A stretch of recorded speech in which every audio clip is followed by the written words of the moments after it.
예, 반갑습니다. 지금 직장갑질 119 혹시 들어보신 분 계실까요? 예, 예, 많이들 아시군요. 네, 고맙습니다.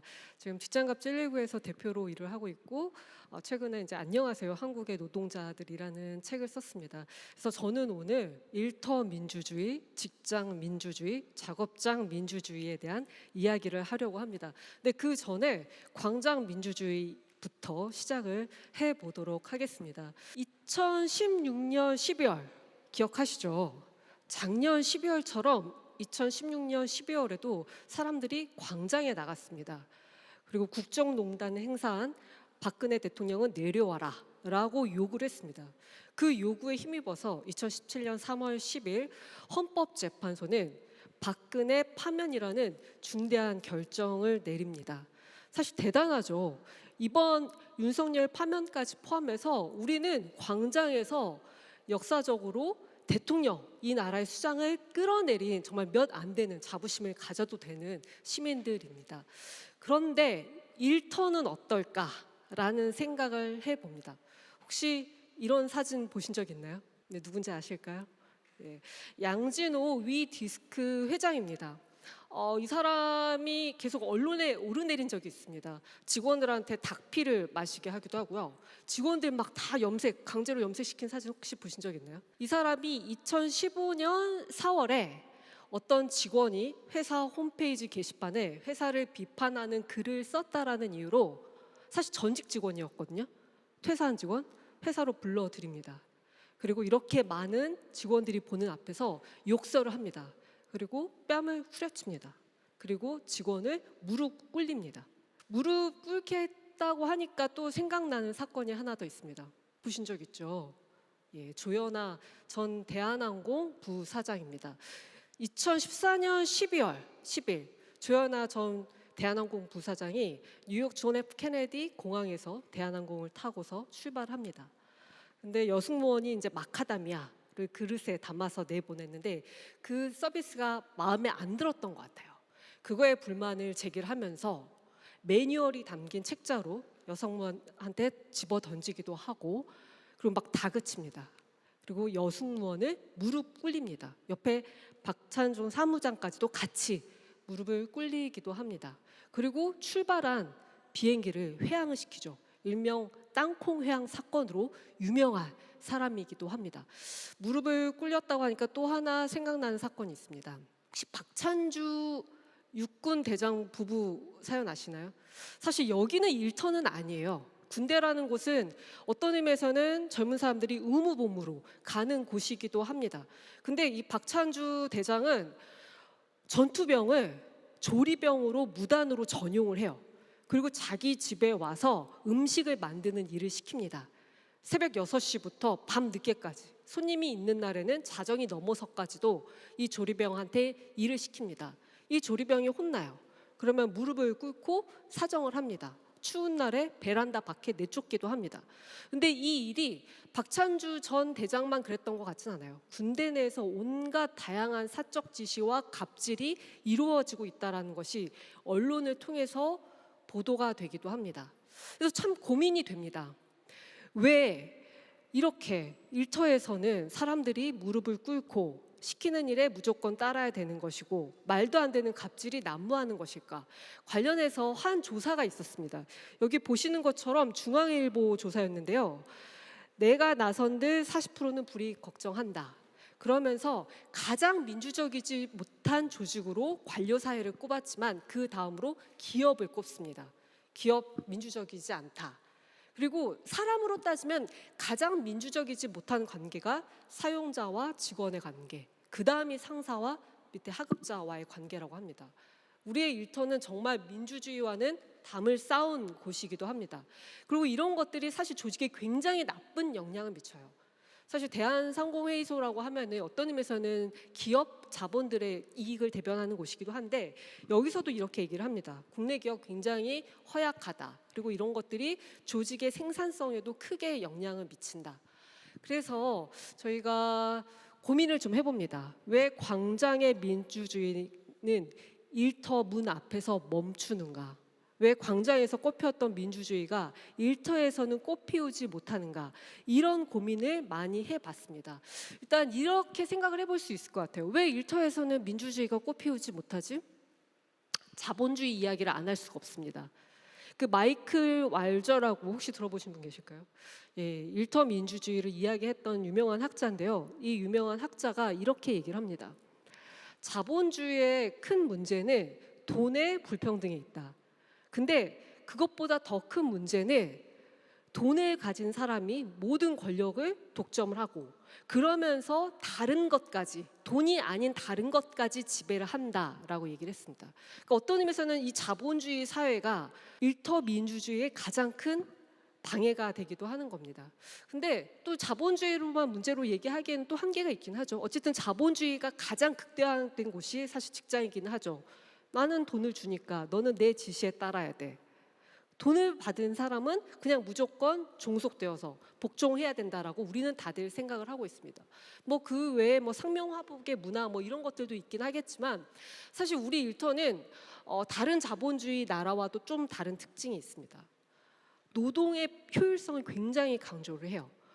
혹시 근로라는 표현 들어보신 적 있죠? 예, 근로기준법, 근로자라고 우리는 이야기를 합니다. 노동자라는 표현 어떠세요? 노동자 어떠세요? 노동자라고 하면 사람들이 약간 갸우뚱해요. 근데 아시겠지만 근로는 열심히 노동한다라는 뜻이거든요. 부지런히 노동한다가 사실 근로라는 뜻이에요. 그러니까 사실 우리는 노동 중에서도 부지런한 노동만 인정을 합니다. 부지런히 일한 노동자들만 인정을 하고 사람들은 부지런히 일을 해야 한다라고 생각을 합니다. 그러면서 효율을 강조하죠. 돈을 강조를 합니다. 그러면서 기업은 더 적은 책임을 지기 위해서 많은 비정규직을 양산합니다. 이 비정규직들은 특히 직장에서 보이지 않는 존재로 어떤 의미에서 불가촉 천민처럼 바닥에 내려앉죠. 그래서 사실 광장에서는 민주주의를 꽃피웠지만 사실 직장으로 돌아가면 직장만큼 비민주적이고 계급적인 곳이 없기도 합니다. 그래서 2017년 박근혜 전 대통령이 탄핵되고 나서 뜻 있는 사람들끼리 고민을 좀 했습니다. 광장에서의 민주주의를 일터에서도 한번 꽃피워보자 라고 해가지고 만든 곳이 바로 직장갑질 119라는 단체입니다. 그래서 2017년 11월 1일에 출범을 했습니다. 저희가 이 단체를 만들고 나서 제일 먼저 한 게 오픈 채팅방 개설이었어요. 그 카카오톡에 오픈 채팅방에 들어가셔서 직장갑질 119 한번 쳐보십시오. 근데 이 앞으로 나가기가 진짜 쉽지는 않겠네요.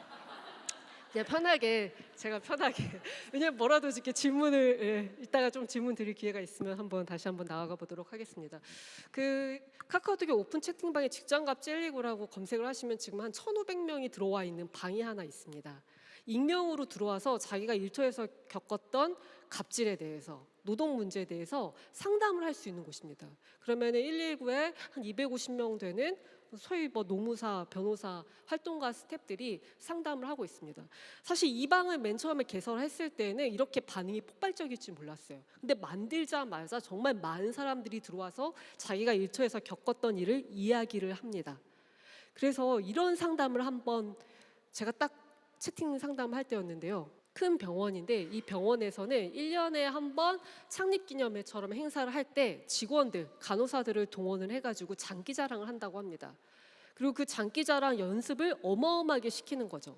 여성들이 많았는데 여성들한테 피임약까지 먹이면서 장기자랑 연습을 시킵니다. 그리고 어떤 장기자랑이냐, 굉장히 선정적인 장기자랑을 시키는 거예요. 근데 공교롭게도 이 회사에 같이 일하던 직원들이 서로 소통했는지는 모르겠지만 익명으로 다 들어와 있어요. 알 수가 없는 이모티콘에 이름도 뭐 실망, 고, 크, 트, 그러니까 서로 간에 모르는 관계인데 다 똑같은 이야기를 하고 있더라는 거죠. 일터에서는 절대 이런 얘기 못하죠. 하지만 익명으로 되니까 이렇게 자기가 겪은 이야기를 한 겁니다. 이걸 마침 이 방에 들어와 있던 그 노컷뉴스의 김세준 기자가 목격을 해요. 그리고 이거를 기사로 냅니다. 대서특필됩니다. 그리고 이게 여러 언론들을 통해서 보도가 됩니다. 간호사들에게 장기 자랑을 강요해 물의를 빚은 한림대학교 성심병원과 관련한 갑질 논란이 확산되고 있습니다. 정부가 자정 노력을 당부하겠다고 나섰지만 성심병원 직원들은 장기 자랑은 일부 문제일 뿐이라며 다른 의혹도 잇따라 제기하고 나섰습니다. 최기성 기자입니다. 지난 10월 성심병원이 속한 재단이 1년에 한 번씩 여는 행사 모습입니다. 짧은 옷을 입은 간호사 여러 명이 선정적인 춤을 춥니다. 행사에 참여했던 간호사들이 원하지 않는 장기 자랑을 강요받았다는 주장이 제기되면서 갑질 논란이 일었습니다. 하지만 문제는 이뿐만이 아니었습니다. 성심병원 관계자는 회의 준비나 병원 청소에 동원돼 일찍 출근하는 일이 잦지만 시간의 수당을 받지 못했다고 주장했습니다. 또 병원 측이 임신부에게 야간 근무 동의서에 서명하라고 압박했다고 지적했습니다. 원래 계약서와 다르게 1시간, 2시간 일찍 출근하고 늦게 퇴근하는 일이 아무렇지도 않게 전혀 임금 보상도 없이 이루어지고 있다는 것. 인권 유린과 불법이 굉장히 판을 치고 있는 병원이라는 게 춘천 성심병원에서는 수간호사가 동료 간호사에게 지역 정치인 후원금을 강요했다가 정치자금법 위반으로 적발되기도 했습니다. 주무부처인 보건복지부는 부당한 일이 재발하지 않도록 대한병원협회에 협조 공문을 보낼 예정이라고 밝혔습니다. 문화적인 것들이 좀 바뀌어야 되는 걸로 그렇게 보고 이 간호 인력, 간호사들 내지는 그 종사자들의 인권을 또 존중하는 이런 문화로 이렇게 좀 강조하는 것들도. 성심병원 갑질 내용을 최초 공개했던 시민단체 직장갑질 119는 지금까지 관련 피해 사례 200여 건이 접수됐다고 설명했습니다. 직장갑질 119는 이번 주에 노동청에 성심병원에 대한 특별 근로감독을 요청할 방침입니다. 실제로 그래서 노동청이 특별근로감독을 들어갑니다. 사실 특별근로감독이 쉽지 않은 일인데 이게 워낙 그 여론에 관심을 많이 받다 보니까 노동청도 어떤 의미에서는 비자발적으로 특별근로감독을 가서 하나하나 다 갑질을 따진 거죠. 근데 여기서 끝나지가 않습니다. 언론을 통해서 이슈화가 됐고 그 덕분에 특별근로감독을 했지만 여기에 드디어 노동조합이 생깁니다. 그래서 지금 굉장히 건강하게 활동을 하고 있고 이 노동조합 덕분에 더 이상 이 병원에서 장기 자랑은 없는 상황입니다. 혹시 이렇게 일터에서 이런 비슷한 경험을 가지신 분들도 계실 것 같아요. 경중은 다르겠지만 사실 많은 직장인들이 약간 공감하실 거다라고 생각을 합니다. 어쨌든 노동조합을 만들고 나서 여기서 끝나지가 않았습니다. 동양 최초로 소위 말하는 직장 내 괴롭힘 금지법, 근로기준법의 직장 내 괴롭힘에 관한 규정이 신설이 됩니다. 그리고 올해 시행 6년을 맞이합니다. 사실 돌이켜보면 이런 생각이 듭니다. 광장에서의 민주주의가 일터 문 앞에서 다쳤다라고 얘기를 하고 그것 때문에 우리들이 이렇게 막 싸워왔고 그래서 이제 성과를 얻어내기도 하는데 돌이켜보면은 광장에서의 민주주의 덕분에 앞에 얘기했던 그 양준호 위 디스크의 폭행 사태, 그 실제로는 2015년도에 벌어졌지만 뉴스에서 공론화된 거는 2018년도였거든요. 그리고 조현아 전 대한항공 땅콩 해양 사건도 2014년도에 벌어진 일이었지만 그렇게 박근혜가 탄핵된 다음에 그리고 나서 언론에서 보도가 됩니다. 그리고 박찬주 공관병 갑질도 2017년 7월 31일에 군인권센터에서 이걸 접수를 받아가지고 이슈화를 시킵니다. 그러니까 사람들이 다 일터에서 괴롭힘을 겪고 있기도 했지만 광장에서의 민주주의가 꽃피우니까 그걸 계기로 또 자신 있게 내가 이런 일을 당하고 있다. 갑질을 당하고 있다라고 이야기를 합니다. 그러면 왜 이렇게 우리는 이렇게 갑질에 대해서 목말라 하는 것일까? 이런 부분에 대해서 잠깐 설명을 좀 해보도록 합니다. 혹시 이런 사진을 보신 적 있나요? 로힝야 난민 들어보신 적 있죠? 예, 로힝야 민족은 사실 민족 갈등의 굉장히 큰 피해자입니다. 그래서 미얀마 정부에서 집단 학살을 당하고 방글라데시의 어떤 국경 마을로 넘어갑니다. 이때 한 70만 명 뭐 가까이 된다고 해요. 방글라데시 정부가 이들을 난민으로 받아들입니다. 하지만 하나 조건을 내겁니다. 절대 일을 해서는 안 된다. 그러니까 우리 땅에 난민으로 있을 수 있지만 당신들은 일을 할 수가 없다. 그래서 집단초를 만들어서 생활을 하고 있기는 하지만 사실 생활이 안 되죠. 이들의 어떤 삶을 어떻게 개선시킬 수 있을까? 이 문제를 미국의 연구진들하고 그다음에 세계은행이 고민을 합니다. 그리고 실험을 하나 합니다. 2개의 집단을 둡니다. 동일한 금액으로 현금 지원을 해요. 하나의 집단에 대해서는 아무런 조건도 내걸질 않아요. 그러나 다른 집단에 대해서는 일을 해야 한다라는 조건을 내겁니다. 여성의 경우에는 뭐 요리, 재봉, 돌봄, 남성의 경우에는 건설, 장사, 농업 이런 식의 조건을 내겁니다. 결과가 어땠을까요? 결과를 봤더니 인지 능력, 정신적 건강, 위험 대처 능력 모든 면에서 이렇게 현금만 받은 사람들뿐만 아니라 일한 사람들이 훨씬 더 높게 나탔습니다. 한 4배 정도 수준이었다고 해요. 그리고 이들은 설사 이후에 현금 지급이 줄어들거나 사라진다고 하더라도 계속 일을 하겠다라고 이야기를 합니다. 사실 경제적인 비용만 따지고 보면은 돈만 받는 게 나아요. 왜냐하면 노동은 노력이 들어가고 고통이 따르기 때문입니다. 그럼에도 불구하고 사람들이 노동을 하는 이유는 말씀하신 그런 보람, 가치가 우리 삶에 너무너무 중요하기 때문입니다. 노동은 단지 돈 벌기 위한 수단이 아닙니다. 자아를 실현하기 위한 굉장히 중요한 도구이기도 하고요. 우리가 사회를 관계 맺음할 때 사실 일이라는 게 매개가 되기도 합니다. 어떤 의미에서는 집 다음으로 어떤 누군가는 집 이상으로 가장 많은 시간을 보내는 곳이 일터이고 거기서 만난 사람들하고 관계를 맺고 있는 것입니다. 그래서 사실 노동은 그냥 돈도 중요하지만 그 안에서 중요한 가치가 있습니다. 그게 바로 존중, 그다음에 목소리라고 해요. 이건 제가 이야기한 건 아니고 이상원 ILO 사무처장이 한 이야기입니다. 그래서 직장에서 필요한 거, 이를 통해 필요한 것은 소득도 있지만 그 이상으로 중요한 것이 존중과 목소리다라고 이야기를 합니다. 노동은 원래 그러한 성질의 것이기 때문에. 헌법에도 이러한 취지를 반영한 조문이 2개가 있습니다. 아까 전에 그 심영화 선생님께서 잠깐 언급을 했어요. 제목을 가리해가지고 대박이 난 헌법책이 하나 있다라고 하면서 지금 다시 헌법을 잠깐 언급하셨는데 저희가 사실 그 책의 공저자이기도 합니다. 다행히 가셔가지고 네, 그 헌법의 상상력 좋은 책입니다. 그 책 더 많이 사주시길 바라고요. 어쨌든 저도 이제 헌법에 대해서 조금 이야기를 해보려고 하는데요.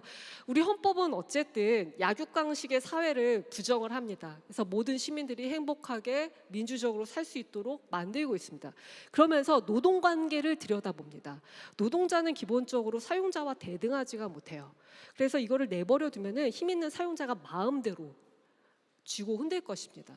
이걸 막기 위해서 2개의 조문을 뒀어요. 하나가 32조입니다. 그다음에 하나가 33조입니다.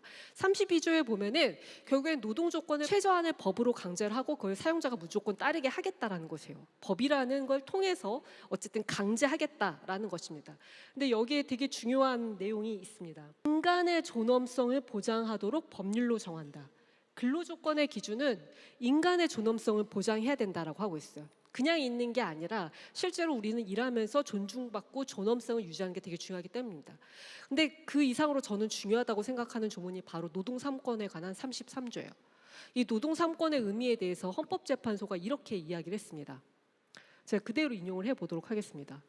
사용자에 비하여 경제적 약자인 근로자로 하여금 사용자와 대등한 지위에서 싸울 수 있도록 이른바 노동 3권이라는 것을 제공을 하고 이것을 무기로 하여 사용자에 맞서서 스스로 생존권을 보장하고 근로조건을 개선하기 위함. 이게 노동 3권의 취지다라고 얘기를 합니다. 헌법재판소 결정문에 실제로 무기라는 표현이 등장을 해요. 그리고 사용자에 맞서서라는 표현이 등장합니다. 노동 3권은 그런 겁니다. 힘없는 사람이 개별적으로 있을 때는 사실 나약한 존재지만 뭉쳐서 싸우면은 그래도 싸울만 하죠. 그런 힘없는 노동자들한테 무기를 준 게 바로 헌법입니다. 그리고 그 헌법은 결국에는 일터에서 존엄성을 유지하도록 노동조합을 통해서 목소리를 내라라고 선언을 하고 있는 것이기도 합니다. 근데 헌법재판소에서 하나 또 의미 있는 걸 내기도 했어요. 노동 3권의 의미는 여기에서 그치는 게 아니다. 노동자 단체라는 사회적 반대 세력을 창출하는 의미가 있다라고 이야기를 하기도 합니다. 근데 이걸 다시 돌아가서 이번에 경험을 했죠. 박근혜 탄핵 때도 그렇고 윤석열 파면 때도 그렇고 광장에서의 노동조합 많이 보셨죠. 노동자 단체는 정말 중요한 사회적 반대 세력입니다. 내 일터에서의 노동조건 개선만 의미가 있는 게 아니라 이 거대한 자본과 이 권력에 맞서서 힘없는 노동자들의 조직이 노동자 단체이고 이 노동자 단체가 바로 사회적 반대 세력으로서 굉장히 중요한 의미가 있는 거죠. 이걸 확인할 수 있는 자료가 있습니다. 2017년도 이제 한국노동연구원 조사 결과인데요. 그 1989년 이때가 이제 87년 그 노동자 대투쟁 직후, 그다음에 2017년 박근혜 탄핵 때예요. 근데 보면은 사람들이 의외로 기업으로부터 대우가 부당하다라고 생각합니다. 참고로 2017년은 이명박 전 대통령이 당선되고 임기 중인 때예요. 어떤 의미에서는 민주주의에 대해서 사람들이 생각을 할 때, 광장에서의 민주주의를 생각할 때 내 일터를 돌아봅니다. 우리 일터는 너무 부당한 것 같아. 오히려 그 전까지는 그냥 참고 견뎌야 된다라고 생각했던 사람들이 우리 일터에서도 민주주의가 중요하다고 생각하고 그래서 더 부당함을 느낍니다. 그때 노동조합의 중요성을 알게 됩니다. 그래서 정치 민주화에 노동조합이 굉장히 중요한 역할을 하고 있다라고 이렇게 답을 하기도 합니다. 경제 성장에도 중요하고 불평등 완화 및 해소에 대해서도 노동조합이 되게 중요한 역할을 하고 있다라고 얘기를 하고 있습니다. 제 이야기를 마무리하도록 하겠습니다. 우리는 그냥 민주주의가 무슨 일터에 필요해라고 생각을 하기가 쉽습니다. 하지만 다시 한번 강조하지만 노동은 그냥 단지 돈 벌기 위한 수단이 아니라 우리의 삶을 가치 있게 만들고 우리의 자아를 실현하기 위한 굉장히 중요한 도구이기도 합니다. 그래서 일터에서도 민주주의가 필요합니다. 하지만 우리는 밀터 민주주의를 자본주의 하에서는 간과하기가 쉽죠. 노동의 가치를 과소평가를 하고 기업의 가치를 과대평가합니다. 그래서 심지어 대법원마저도 기업이 살아야 노동자가 산다라는 표현을 판결문에 써요. 그리고 이번 노란봉투법 사안에서도 노조법 개정과 관련해서도 기업 다 도망간다라는 이야기를 오히려 해요. 힘없는 노동자들이 오히려 기업 편들면서 이야기를 하기도 합니다. 우리는 뭉쳐야 됩니다. 그리고 그러한 권리를 헌법이 부여를 했습니다. 그리고 우리는 건강하고 존엄성 있게 살 권리가 있습니다. 자신감을 가져야 됩니다. 일터에서 모두들 안녕하시길 빕니다. 혹시 어려움이 있으면 직장갑질 119 오픈 채팅방을 이용을 해주시길 바랍니다. 감사합니다.